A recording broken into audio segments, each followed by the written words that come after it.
Oke, kita masuk ke langkah selanjutnya, yaitu menguji nilai X dan nilai Y.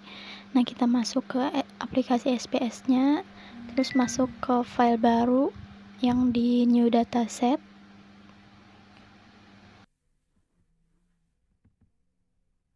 Nah, terus di sini kita masukkan X dan Y.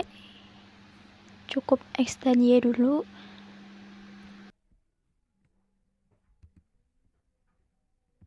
Kemudian selanjutnya kita masukkan di label ini bagian mana yang menjadi X dan menjadi Y. X kita kan itu AC gedung lama FISIP ULM, terus Y-nya kondisi psikologis mahasiswa FISIP ULM. Nah, di bagian values ini kita masukkan yang opsi jawaban kita kemarin yang sangat tidak setuju, netral, setuju, sangat setuju.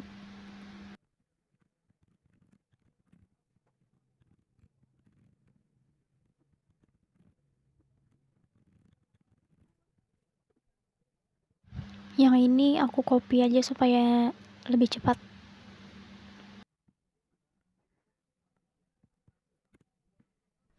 Nah, bedanya dengan yang sebelumnya kita bikin itu, di sini di bagian desimalnya tetap 2, terus yang width-nya itu tetap 8. Jangan diubah jadi 0. Terus masuk ke data view. Di sini nantinya kita masukkan nilai Excel yang sudah kita bikin kemarin yang pakai average itu. Terus kita copy bagian ini sampai bawah, cuma bagian yang H itulah.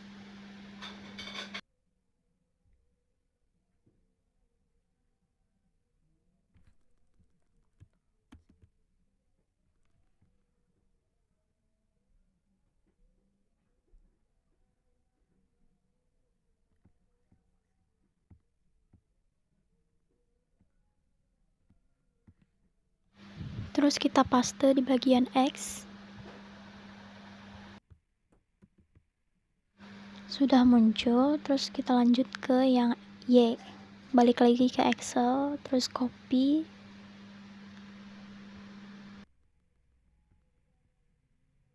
Dan paste lagi di bagian Y-nya. Ini videonya terpotong, jadi langsung aja lah, karena ini sama aja sama yang X tadi. Data Y dan X-nya kan sudah ada, terus kita lanjut ke analyze, terus pilih regression, linear. Nah, ini AC gedung ini kan bagian X dan kondisi ini bagian Y.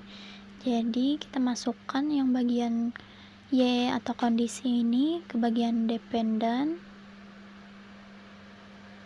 Terus yang X atau AC gedung lama itu di bagian independent.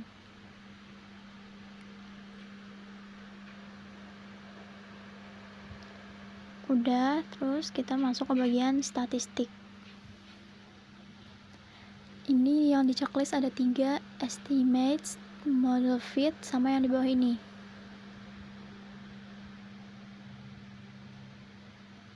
Udah, terus continue.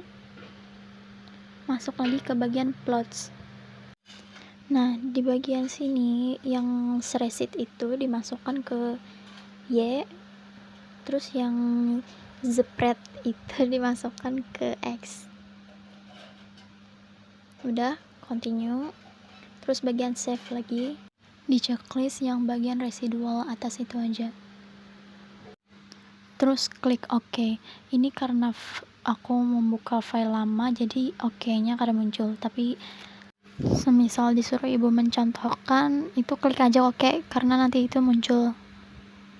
Nah, setelah kita mengklik OK, tadi bakal muncul kayak gini langsung ke halaman outputnya kayak itu. Terus kita kembali ke data view yang X dan Y tadi. Kita mencari nilai Kolmogorov-Smirnov-nya. Caranya buka analyze lagi, terus ke non-parametric test, terus ke legacy dialogs, ke one sample KS. Nah, nanti muncul kayak gini.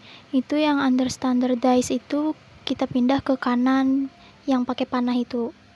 Kalau sudah pindah ke kanan, kita klik OK. Karena ini SS-an jadi kada kawa aku contohkan videonya kemarin tuh hilang. Udah diklik OK lah, nanti bakal muncul kayak ini. Nah, ini hasil output Kolmogorov Smirnov data kita. Terus ini ada penjelasan dari Della, cara kita menjelaskan hasil data kita nanti pas presentasi itu kayak gimana. Terus ada juga aku beri teks yang sesuai sama data kita.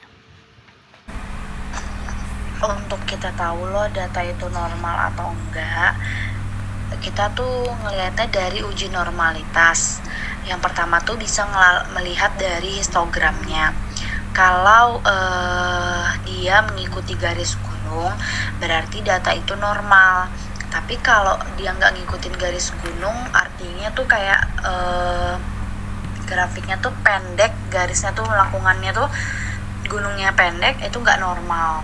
Terus selain dari histogram, kita juga bisa lihat dari p-plotnya. P-plot tuh yang titik-titik ada garisnya tuh loh, garis diagonal. Nah, kalau titik-titiknya tuh ngikutin garis diagonalnya, jadi data itu normal. Kalau garis diagonalnya lurus misalnya, terus titik-titiknya nyebar dalam artian datanya nggak normal. Terus bisa juga dilihat dari Kolmogorov Smirnov. Itu tuh di Kolmogorov ini kita ngelihat nilai signifikansinya.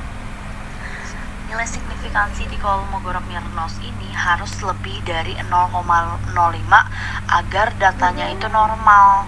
Jadi kalau data kamu misalnya 200, artinya kan itu 0,200. Itu artinya lebih dari 0,05 sehingga data kamu itu tidak mengalami Kolmogorov-Smirnov atau dalam bahasa mudahnya adalah normal.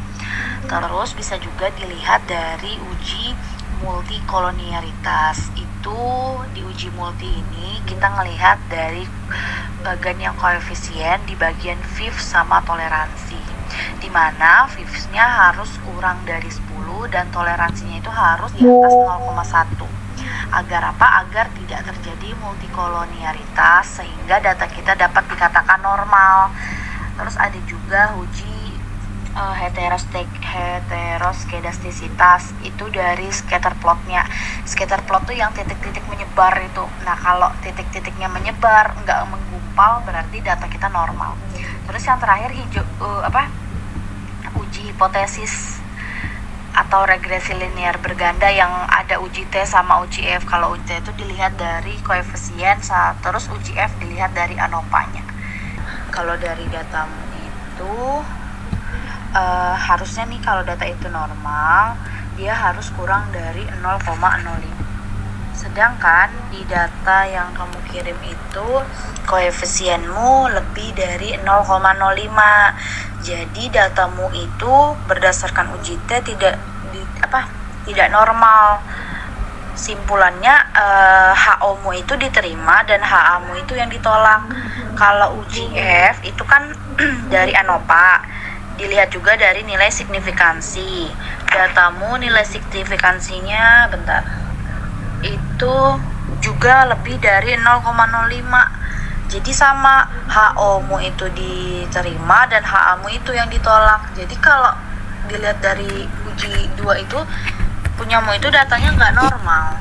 Itu aja sih. Jadi kalau kita mau nganu kesimpulan tuh ya lebih dilihat lebih memperhatikan di uji hipotesisnya aja.